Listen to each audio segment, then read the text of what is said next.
Mastering English. Understanding the phrase, upstaged. Hello, everyone. Welcome back to our English language learning channel. Today, we have a very interesting topic to discuss. The phrase, upstaged. Whether you've heard it in a movie, read it in a book, or come across it in a conversation, this phrase has a rich meaning that we are going to unravel together. So, let's dive in and find out what upstaged really means. Upstaged is a term originally from the world of theater. Imagine you are watching a play, and there are several actors on the stage.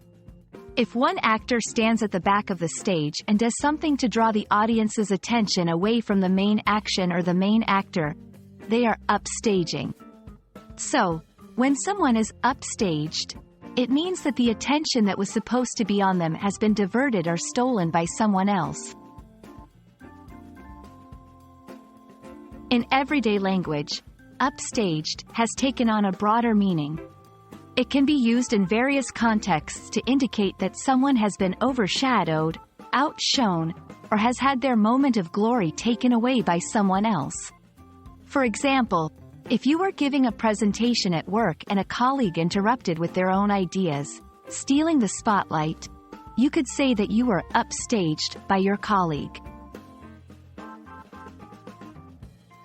Let's look at some examples to better understand how to use upstaged in sentences.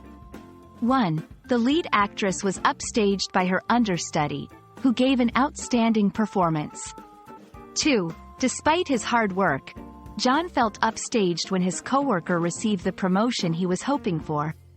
3. The main dish was delicious, but it was upstaged by the incredible dessert that followed. In each of these examples, upstaged is used to describe a situation where someone or something has been overshadowed by another. And that's it for today's lesson. We hope this video has helped clarify the meaning and use of the phrase, upstaged, for you. Remember, language is a powerful tool, and understanding these nuanced phrases can really help in enhancing your communication skills. If you found this video helpful, please give it a thumbs up, share it with your friends, and don't forget to subscribe for more language learning content. Until next time, keep practicing and happy learning.